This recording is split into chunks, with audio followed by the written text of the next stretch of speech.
जब भी इंडिया में कोर्ट रूम ड्रामा की बात होती है ना, तब एक नाम सबके दिमाग में आता है और वो है जोली एलएलबी। इस फिल्म सीरीज के पहले के दोनों पार्ट्स को ऑडियंस ने काफी एंजॉय किया था और थर्ड पार्ट से भी लोगों को काफी उम्मीदें हैं, क्योंकि इस बार दोनों जोलीज अक्षय कुमार और अरशद वारसी एक साथ एक ही फ्रेम में जो नजर आ रहे हैं, मतलब सोचो डबल धमाका और डबल एक्सपेक्टेशंस। तो सवाल ये है कि जोली एलएलबी 3 ने पिछले दोनों मूवीज के लेगेसी को कंटिन्यू किया। आओ बात कर लेते हैं। सबसे पहले फिल्म के सिनॉप्सिस को डिस्कस कर लेते हैं, जिसके बारे में ट्रेलर को देखकर तो तुम सबको आइडिया हो ही गया होगा कि फिल्म किस बारे में होने वाली है। फिर भी बिना स्पॉइल किए हुए बताऊं तो फिल्म शुरू होती है एक हार्ट रेंचिंग नोट पर, जिसमें किसान राजा राम अपनी जमीन खो देता है और मजबूर होकर अपनी जान दे देता है। देन उसकी पत्नी जानकी यानी सीमा विश्वास डिसाइड करती है कि अब खामोश रहने का टाइम गया और केस फाइल कर देती है। एंड इसके बाद एंट्री होती है दोनों जोलीज की, अक्षय और अरशद की, और इनके सामने बैठे हैं रूथलेस बिजनेसमैन हरी भाई खैतान, जिनका रोल गजराज राव ने प्ले किया है। फिर क्या, दोनों जोलीज के बीच में कोर्ट रूम क्लैश होता है और वहीं से तमाशा शुरू होता है। और ऑनेस्टली जो मुद्दा उठाया गया है ना,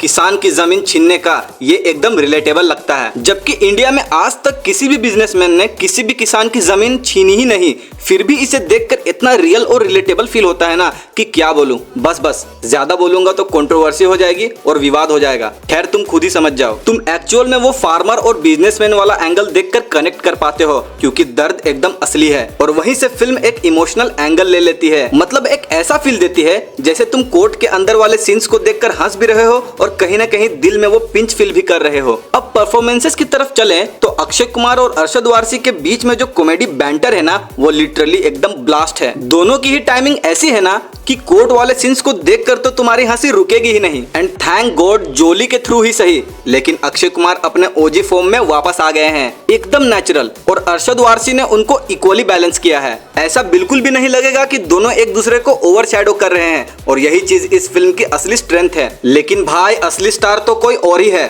और वो है सौरभ शुक्ला।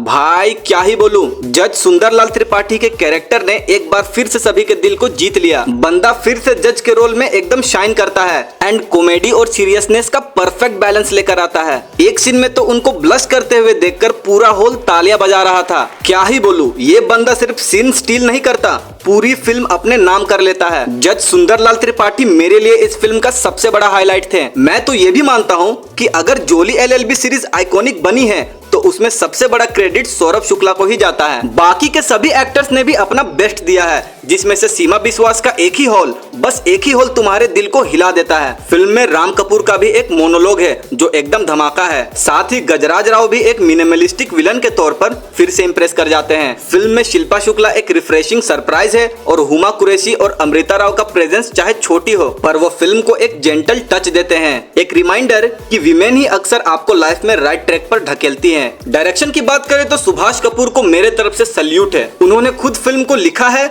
और खुद ही डायरेक्ट भी किया है, और क्या ही कमाल का बैलेंस बनाया है ह्यूमर और सीरियसनेस के बीच में। स्टोरी लाइन एकदम ब्रिलियंटली क्राफ्टेड है और तुम्हें एंगेज भी करती है और कभी कभी दिल को छू भी जाती है। पिछले दोनों पार्ट्स को उन्होंने ही बनाया था और इस बार भी उन्होंने प्रूव कर दिया है कि इंडियन कोर्टरूम ड्रामा को जिसने भी नया लेवल दिया है वो बंदा कोई और नहीं बल्कि सुभाष कपूर ही है। अब नेगेटिव्स की बात करनी ही है तो इसमें बस एक ही चीज निकलती है, जो है फर्स्ट हाफ का थोड़ा सा लंबा फील होना। फर्स्ट हाफ इतना स्ट्रेच्ड फील होता है कि क्या बोलूं, इसमें से आराम से कुछ मोमेंट्स को ट्रिम किए जा सकते थे। लेकिन ऑनेस्टली बोलूं तो वो छोटी सी फ्लो को सेकंड हाफ की इंटेंसिटी और क्लाइमेक्स का धमाका इजीली कवर कर लेता है। एंड क्लाइमेक्स भाई साहब, सच बोल रहा हूँ, क्लाइमेक्स में तुम खुद को एज ऑफ द सीट पाओगे। इसका क्लाइमेक्स मूवी को एकदम पीक पर ले जाता है। एंड अभी तक इस फिल्म सीरीज के तीनों पार्ट्स में से सबसे बेस्ट क्लाइमेक्स मुझे इसी का लगा। इसीलिए ओवरऑल कहूँ तो जोली एलएलबी 3 एक धमाकेदार कमबैक है, जिसमें डायलॉग स्मार्टली लिखे गए हैं, कॉमेडी पंचेस हिलेरियस हैं